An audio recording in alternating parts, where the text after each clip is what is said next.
Nastavnica srpskog jezika Jelena Lukić ostala je bez posla u seoskoj školi u opštini Opovo gde je radila na zameni. Sve to se smatra ne bi desilo da nije počela da se bavi politikom i to na najopasnijem po radnom mestu opozicionom. Sa njom je razgovarao reporter N1 Miodrag Sovilj. Ispričajte mi, šta se to počelo da dešava u leto ove godine? 10. jula ove godine održala se konstitutivna sednica Skupštine opštine u Kovačici, gde sam po prvi put nastupila kao odbornica opozicije Kovačičke, tačnije ispred Narodnog pokreta Srbije. Neke kritike na račun lokalne vlasti i to se njima očigledno nije dopalo, zato što su u roku od 9 dana, dok sam ja bila na letnjem odmoru, dakle ja radim u školi i bila sam na odmoru, zvali su me iz škole jedna koleginica koju sam ja menjala u školi Zoran Petrović u Sakulama, opština Opovo, da mi kaže kako je potrebno da u roku od 2 dana hitno dam otkaz.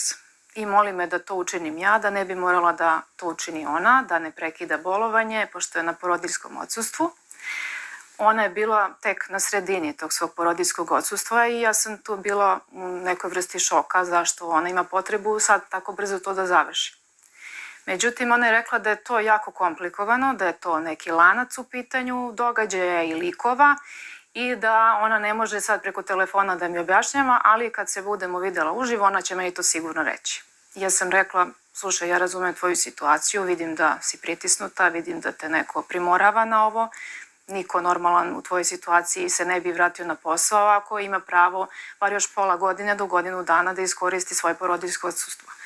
Međutim, ona je bila uporna da ja to učinim, ja sam rekla da ne želim, odbila sam i onda je ona prosto došla u jednom trenutku i rekla ja ću onda da prekinem i samo su mi javili iz škole 4. avgusta da ja više tamo ne radim, da dođem, čak mi je direktorka javila da su moji papiri spremni, da se koleginica vratila, prekinula porodiljsko i da ja treba sutra da dođem kad nema nikog u školi, dakle kad direktorka i svi ostali nisu tu, pošto je škola prazna i sam je knjigovođa tu, da ja preuzmem taj papir i ja više tamo ne radim. I onda sam ja se obratila Narodnom pokretu Srbije, obratila sam se našem pravnom timu, sindikatu kome pripadam, da pitam šta ja u toj situaciji mogu da uradim. Oni su rekli za sada praktično ništa, zato što ta žena ima pravo da se vrati sa porodiljskog onda kada god ona želi. Znači u bilo kom trenutku je zakonski. Da. I onda smo rešili da sačekamo da vidimo šta će da se desi. Ona se vratila fiktivno, znači, kako da kažem, prekinula je porodiljsko odsustvo, ali se umesto nje vratila neka druga osoba, odnosno osoba koja nikada do tada nije radila u toj školi. Neka osoba iz Beograda. I meni su deca i roditelji đaka i kolege javili kako u toj školi sada radi neka treća osoba koja nisam ni ja, a nije ni ta koleginica koja se vratila sa porodiljskog. Dakle, oni su mene sklonili zato što sam im politički smetala, to je vrlo jasno.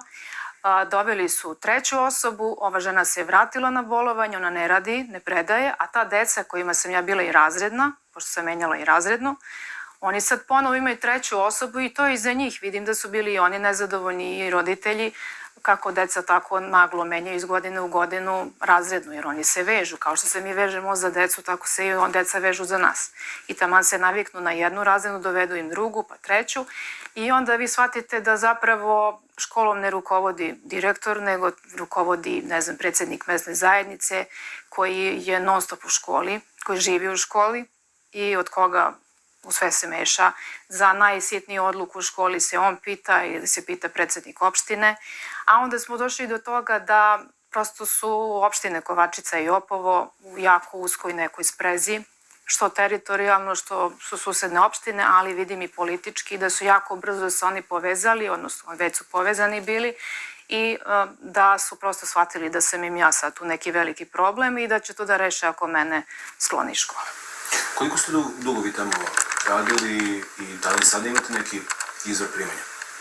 Radila sam tamo godinu dana, trenutno sam na birou, vodim se kao nezaposlena, imam to neko primanje sa biroa.